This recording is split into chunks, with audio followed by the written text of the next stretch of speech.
sini kami akan mempresentasikan materi tentang etika dan hukum profesi tenaga kesehatan. Perkenalkan, nama saya Desember Yamikan dari Nama saya Kesha Monica Twenti. Saya Magda Segini Lagoan. Saya Konstantina Pikindu. Halo, perkenalkan nama saya Amin Cekugoya.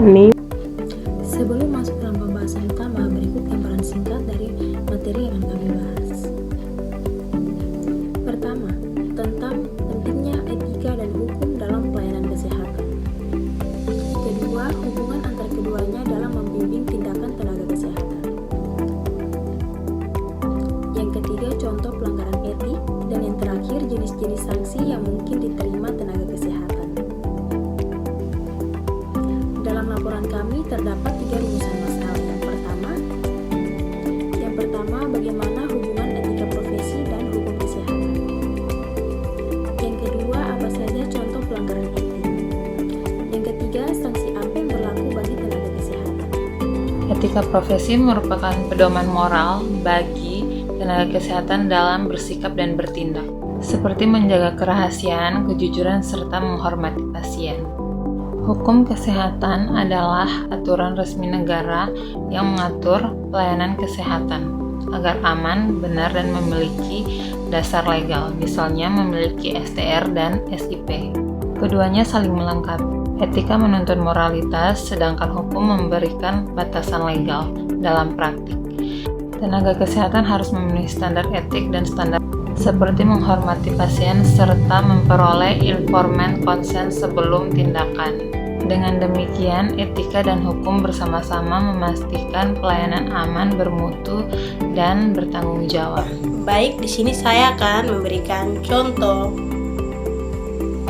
pelanggaran etika dialog saat berbicara kepada menjaga pasien. Selanjutnya saya akan menjelaskan beberapa contoh pelanggaran etika dalam profesi tenaga kesehatan. Pertama, membuka rahasia pasien. Setiap informasi pasien bersifat rahasia dan tidak boleh dibagikan tanpa seizin pasien. Membocorkan kondisi kesehatan pasien merupakan pelanggaran berat. Kedua, melakukan tindakan medis tanpa persetujuan pasien atau tanpa informasi consent. Persetujuan diperlukan agar pasien memahami risiko dan memanfaatkan tindakan. Ketiga, melayani di luar kompetensi. Misalnya, tenaga kesehatan memberikan tindakan yang bukan bidangnya atau bekerja tanpa STR dan SIP. Keempat, bersikap diskriminatif. Suku, agama, kondisi ekonomi, atau status sosial. Terdapat juga dilema etik. Misalnya, ketika pasien menolak tindakan medis yang penting untuk keselamatan dalam situasi seperti kesehatan, tidak boleh memaksa. Tenaga kesehatan harus memberikan edukasi, tetapi keputusan akhir tetap berada di tangan pasien. Pelanggaran etik seperti ini berdampak serius baik terhadap pasien maupun terhadap tenaga kesehatan sendiri. Pada bagian ini saya akan membahas tentang sanksi etik dan hukum yang dapat diberikan kepada tenaga kesehatan. Pertama, sanksi etik. Sanksi ini diberikan oleh organisasi profesi seperti ID untuk dokter, PPNI untuk perawat, dan IBI untuk bidan.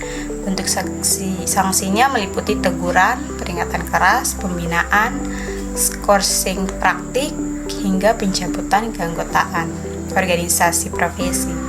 Kedua, sanksi hukum yang dibagi menjadi administratif seperti pencabutan SIP atau pembekuan izin praktik. Dua, perdata berupa tuntutan ganti rugi jika pasien mengalami kerugian.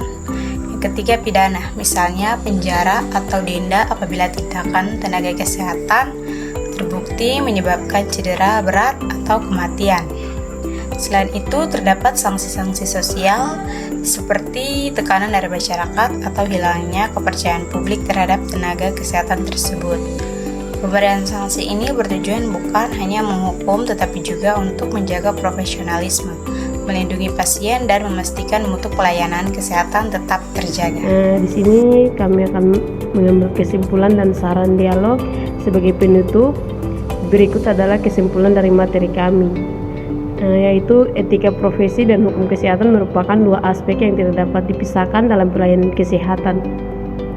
Etika berfungsi sebagai pedoman moral bagi tenaga kesehatan, sedangkan hukum memberikan batasan formal dan perlindungan legal terhadap tindakan yang dilakukan.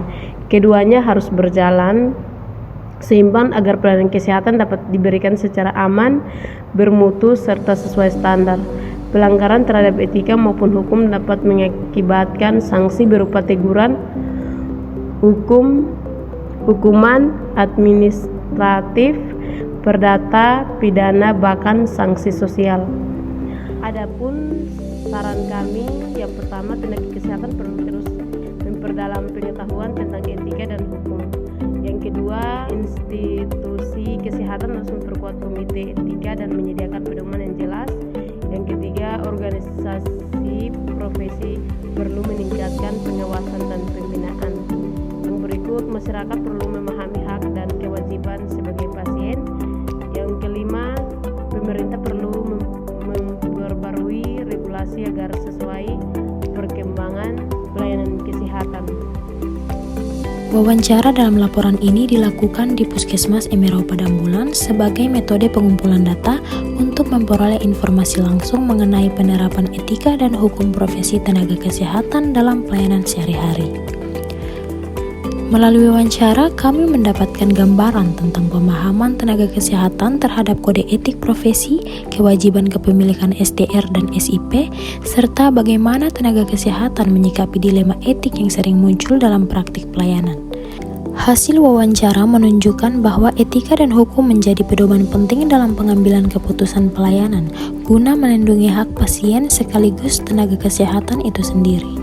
Sekian presentasi yang dapat kami sampaikan. Atas perhatian Bapak dosen dan teman-teman, kami ucapkan terima kasih.